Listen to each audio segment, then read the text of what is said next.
Well, if you didn't get it from the introduction, I want to talk about hobbies today. I have a little one-pager script that I'm probably going to deviate from significantly. But let's get started. It is Christmas time, if you can tell by the Christmas tree or Christmas card or Kris Kringle and Chris and the Kringles, sorry. He makes noise. Very beloved childhood toy that I still have. Anyway, this channel, Tractor Mon, is sort of a accumulation of all the various creative outlets that I have. I love to write, especially short essays, which are relatively easily turned into video scripts. And I love photography, and yes, I know that photography and videography are not the same. There is sort of a similarity in the basic visual fundamentals, like, is this shot in focus right now? I have no idea. I can't actually see the screen on my camera to know. Anyway, creating a YouTube channel kind of allows me to utilize those hobbies in a more, productive way than I otherwise might. I have learned a little bit more about how to present to a camera rather than public speaking, because I'm pretty okay at public speaking, but this is just awkward, You don't have a face right now. You're just kind of like a lens with a little camera around you. Anyway, I have refined my writing process a little bit for that. One thing that I have kept in my head is that the videos that I make, I want them to kind of reflect who I am as a person and be true to my own voice. I want this to be a realistic portrayal of my personality for you to observe. And so generally speaking, to do that, I either don't have a script at all, or I kind of do what I did here, which is, this is exactly what came out of my brain whenever I wrote the script.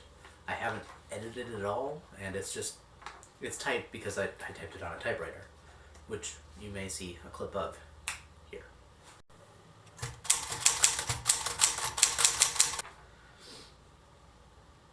I have many hobbies. I fix small engines, tinker with electronics, write, take film and digital photographs, and I send correspondence pen pals all over the nation, and one in Germany.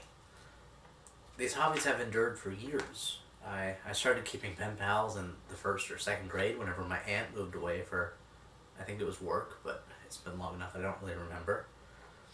In the 5th grade, I started tinkering with electronics whenever my grandma and my grandpa gave me like a ThinkPad that ran Windows XP to work on, and I got it running and then it broke, so that's how that goes. They encouraged me, so that's a hobby that has kind of endured, although maybe less so now. Usually it's just like radios and TVs that I get working again, not so much computers, because they're a lot more difficult than they used to be. 2 years or so ago, I started working on small engines. I work outdoors at a place that has a tractor, and that tractor hadn't run for probably about half a decade before I started tinkering with it, and it wasn't like an officially okayed job by my boss, so I sort of just like sacrificed all my lunches for like a year until I had signs of life, and it started like moving a little bit, and then he was all like, okay, I guess you're making progress, and now I get paid to do it a little bit, but not as much as I would like. And then sometime, I think it was middle school, honestly. Do I have that camera? I do not. I don't know what I did with it. Oh, here.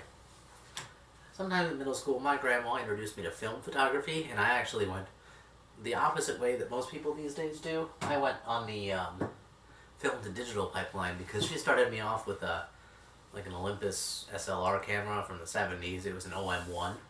And then the second roll of film that I shot, which was the first roll that I'd ever shot myself, was on a Minolta from the 90s that had like 30-year-old expired slide film in it. And so I actually only recently developed those photos, and I did them in black and white developer, and so I just got those back. But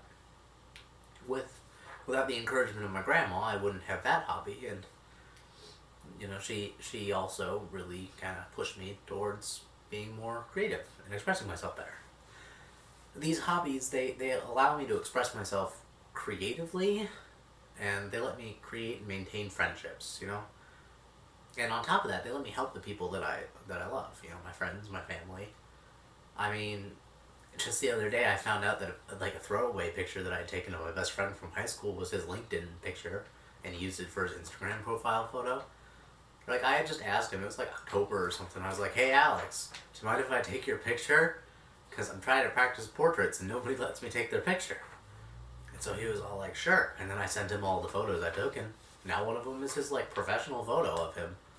And then, you know, I write a lot, and so one of the people that I write to is my college best friend.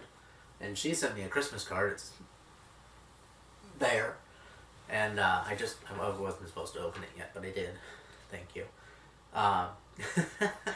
She doesn't even know I make these videos. But anyway, we write back and forth a lot, and that lets me stay friends with her, even better friends than we were when we were together, even though we're several hours apart and I haven't seen her in almost a year.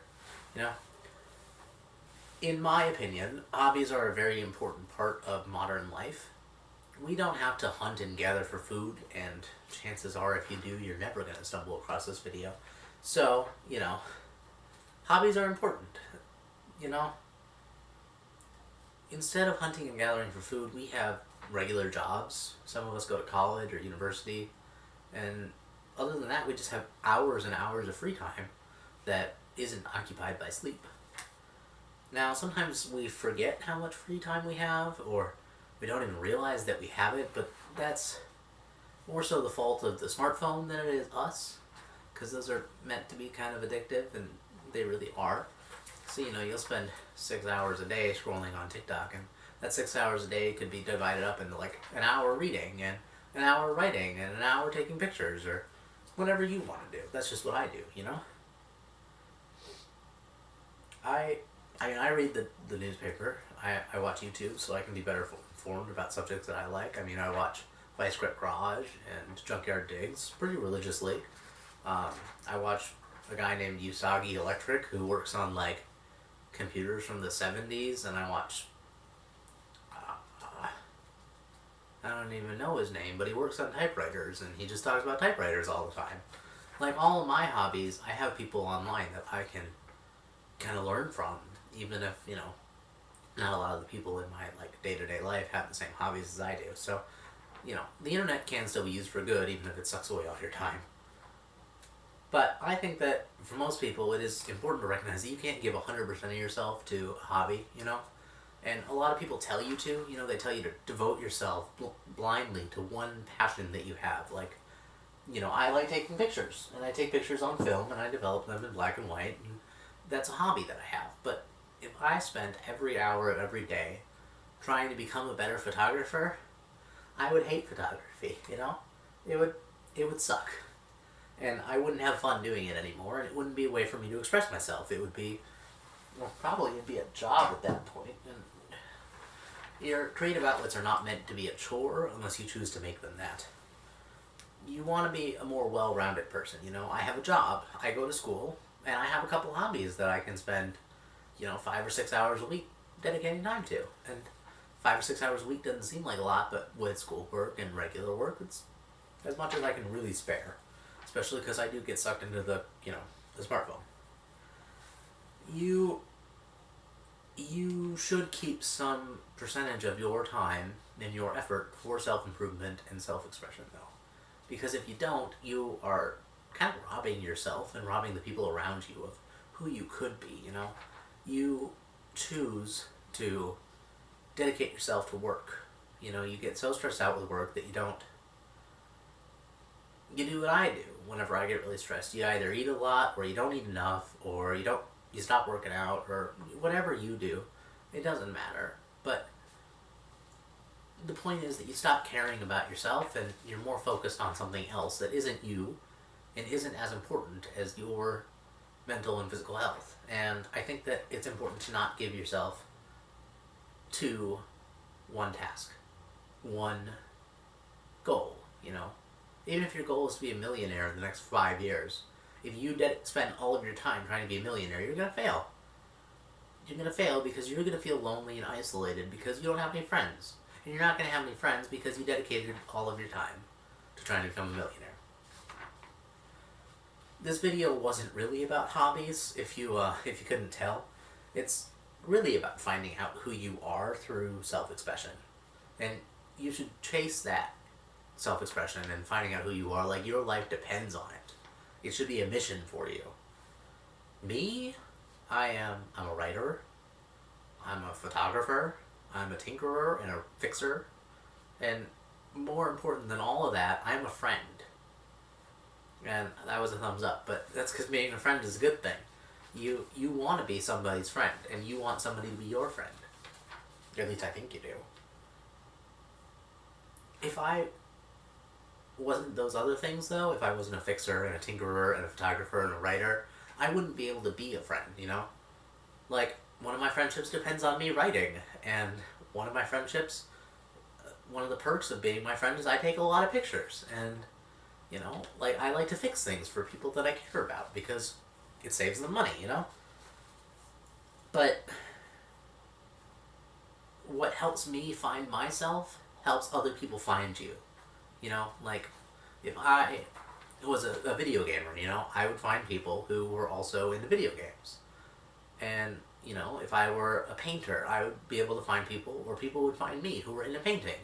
And that is where it is important for you to have a hobby. I would prefer more than one hobby. But that's just me, you know. If you only have time for one hobby in your life right now, choose the one that makes you happiest.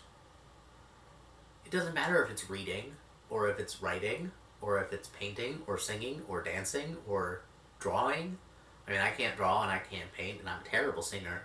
Just believe me on that. But whatever makes you happy is what you need to focus on. Because without that, you don't know who you are. And if you don't know who you are, how can I know who you are? How can the kid next door to you know who you are? How is that cute girl that you met at the grocery store going to know who you are? You have no defining characteristic except for I work, I go to school, I go home, and I sleep. That's a boring life. Do you really want to be that boring? I don't. And that's why I have hobbies. And that's why I think you should too. So get out there. Buy a camera, buy a paintbrush, buy an easel. Buy a couple pencils. Find your favorite song and sing along. Find a video of somebody doing a choreographed dance and dance along. Do something that makes you happy. It's the time of year for it.